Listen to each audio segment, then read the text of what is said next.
नमस्कार आपको हार्दिक भाव में स्वागत जनावि एसबीपीके स्टडी सेंटर को।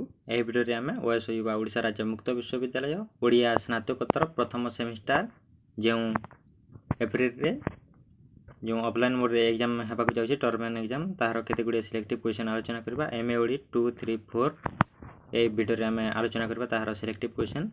ताले भिडियो टी आरंभ शेष पर्यंत देखो। चलतु भिडियो टी आरंभ करबा।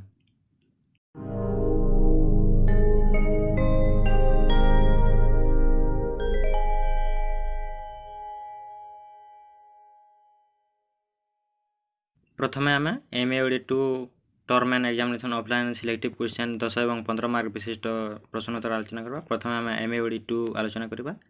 चलतु प्रथम प्रश्न सारला साहित्यर सामाजिक पृष्ठभूमि उपर आलोकपात कर। परवर्ती प्रश्न पंचशखा युग पर्यंत ओडिशा रे संस्कृत साहित्यर धारा किपरि थिला निर्णय कर। परवर्ती प्रश्न केसरी वंश ओडिया साहित्य को किपरि प्रभावित करिछि आलोचना कर। प्रथम प्रश्न ओडिशा रे बौद्ध और शाक्त धर्म किपरि प्रसार लाभ करथिला दर्शाओ। परवर्ती प्रश्न ओडिशा रे जगन्नाथ धर्मर स्थिति संपर्क में आलोचना कर। परवर्ती प्रश्न षोडशार विभागीकरण आकलन कर। परवर्ती प्रश्न चौतीसार प्रकार भेद संपर्क में सम्यक सूचना प्रदान कर। परवर्ती प्रश्न कोयली साहित्यर विकास धारा संपर्क में आलोचना कर। परवर्ती प्रश्न पोई ओडिया साहित्य को किपरि समृद्ध करिछि आलोचना कर। परवर्ती प्रश्न सारला महाभारत मौलिकता आलोकपात कर। परवर्ती प्रश्न भीष्म चरित्र चित्रण कर। परवर्ती प्रश्न नारी स्वाधीनता और जाति प्रथार उच्छेद ही लक्ष्मी पुराण उत्कलीय समाज को एक बड़दान ए तथ्य संपर्क में आलोचना कर। परवर्ती प्रश्न जगन्नाथ दास भागवतर लोकप्रियता आकलन कर। परवर्ती प्रश्न शून्य संहिता वर्णित गुरु परंपरा उपरे आलोकपात कर। परवर्ती प्रश्न स्वर षोडशीर वैशिष्ट्य वर्णना कर। परवर्ती प्रश्न ओडिया चौतीसा साहित्य रे कला कलेबर चौतीसार भूमिका आकलन कर। परवर्ती प्रश्न ओडिया साहित्य रे केशव कोइलीर भूमिका निरूपण कर। परवर्ती प्रश्न ओडिया पोई साहित्य संपर्क में विश्लेषण कर। यह थिला एमए ओडी 2 रो केते गुडे सिलेक्टिव क्वेश्चन। तापर आमे देखिबा एमए ओडी 3 रो सिलेक्टिव क्वेश्चन। प्रथम प्रश्न एमए ओडी 3 रो ओडिशा रे वैष्णव धर्मर प्रचार प्रसार संपर्क में सूचना प्रदान कर। परवर्ती प्रश्न श्री जगन्नाथ और श्रीकृष्ण एक ना अभिन्न आलोकपात कर। परवर्ती प्रश्न अद्वैतवाद और द्वैताद्वैतवाद संपर्क में संक्षिप्त टिप्पणी दियो। परवर्ती प्रश्न संथ साहित्यर धार्मिक पृष्ठभूमि उपर आलोचना कर। परवर्ती प्रश्न षड़चक्र साधना और गुरुवाद संपर्क में दर्शाओ। परवर्ती प्रश्न पुराण वैशिष्ट्य विषय लेख। परवर्ती प्रश्न ओडिया पुराण साहित्य रे नृसिंह पुराण स्थान निरूपण कर।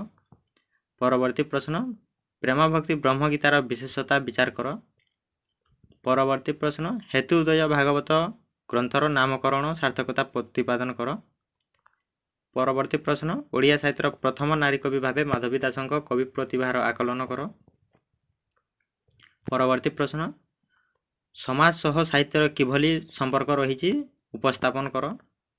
परवर्ती प्रश्न संगीत और नृत्यकला मध्ययुगीय ओडिया काव्य साहित्य को किपरि प्रभावित करिछि आलोचना कर। परवर्ती प्रश्न मध्ययुगीय साहित्य मरहट्टा शासकों प्रभाव आलोचना कर। परवर्ती प्रश्न मध्ययुगीय ओडिया काव्य साहित्यर साहित्यिक पृष्ठभूमि उपर दर्शाओ। परवर्ती प्रश्न रहस्य मंजरी काव्यर नामकरण सार्थकता आलोचना कर। परवर्ती प्रश्न पूर्णतम चंद्रोदय काव्य वृंदावती दास कृष्णा प्राणगत मनोभाव विचार कर। परवर्ती प्रश्न लावण्यवती एक यथार्थ रीतिकाव्य विचार कर। ए निय हो जाए हम एठारे समर तरंग काव्यर कविंकर रस चेतना विचार कर। यह थिला एमए ओडी 3 रो केते गुडी सिलेक्टिव क्वेश्चन। तापर आमे देखिबा एमए ओडी 4 रो केते गुडी सिलेक्टिव क्वेश्चन। प्रथम प्रश्न एमए ओडी 4 रु रस निष्पत्ति किपरि हुए आलोचना कर। परवर्ती प्रश्न रसर प्रकार भेद संपर्क में व्याख्या कर। परवर्ती प्रश्न उत्पत्तिवाद और भक्तिवाद मध्य पार्थक्य दर्शाओ। परवर्ती प्रश्न रीति काव्यर आत्मा विश्लेषण कर। परवर्ती प्रश्न रीति और गुणर संपर्क उल्लेख कर। परवर्ती प्रश्न अलंकार शास्त्र ध्वनि आलोकपात कर। परवर्ती प्रश्न वाच्यार्थ और व्यंग्यार्थ मध्य पार्थक्य दर्शाओ। परवर्ती प्रश्न ध्वनिर प्रकार भेद संपर्क में आलोचना कर। परवर्ती प्रश्न औचित्यର ସ୍ୱରୂପ ସମ୍ପର୍କରେ ଆଲୋକପାତ କର। ପରବର୍ତ୍ତୀ ପ୍ରଶ୍ନ औଚିତ୍ୟର ପ୍ରକାରଭେଦ ନିର୍ଣ୍ଣୟ କର। ପରବର୍ତ୍ତୀ ପ୍ରଶ୍ନ ବକ୍ରୋକ୍ତିର ପରିସର ନିର୍ଣ୍ଣୟ କର। ପରବର୍ତ୍ତୀ ପ୍ରଶ୍ନ ବକ୍ରୋକ୍ତି ସମ୍ପର୍କରେ କୁନ୍ତଙ୍କଙ୍କ ଦୃଷ୍ଟିଭଙ୍ଗୀ ଆକଳନ କର। ପରବର୍ତ୍ତୀ ପ୍ରଶ୍ନ ପଦ ପରାର୍ଧ ବକ୍ରତା ଓ ବସ୍ତୁ ବକ୍ରତା ମଧ୍ୟରେ ଅଭେଦ ଲେଖ। ପରବର୍ତ୍ତୀ ପ୍ରଶ୍ନ ବକ୍ରୋକ୍ତି ସହ ରସ ଓ ରୀତିର ସମ୍ପର୍କ ଆକଳନ କର। ପରବର୍ତ୍ତୀ ପ୍ରଶ୍ନ ଛନ୍ଦର ସଂଜ୍ଞା ଓ ସ୍ୱରୂପ ସମ୍ପର୍କରେ ଆଲୋକପାତ କର। ପରବର୍ତ୍ତୀ ପ୍ରଶ୍ନ ଯେକୌଣସି ଦୁଇଟି ଛନ୍ଦର ବ୍ୟାଖ୍ୟା ଆଲୋଚନା କର। ପରବର୍ତ୍ତୀ ପ୍ରଶ୍ନ ଲୋକଗୀତର ଛନ୍ଦର ଆଲୋଚନା କର। ପରବର୍ତ୍ତୀ ପ୍ରଶ୍ନ ଶବ୍ଦାଲଙ୍କାର କାହାକୁ କୁହାଯାଏ ଉଦାହରଣ ସହ ଲେଖ। ପରବର୍ତ୍ତୀ ପ୍ରଶ୍ନ କାବ୍ୟ ସୌନ୍ଦର୍ଯ୍ୟ ଗଠନରେ ଅଲଙ୍କାରର ଭୂମିକା ଆଲୋଚନା କର। ଏହା ଥିଲା MA OD 2, 3 ଏବଂ 4ର କେତେଗୁଡ଼ିଏ ସିଲେକ୍ଟିଭ୍ କ୍ୱେଶ୍ଚନ୍।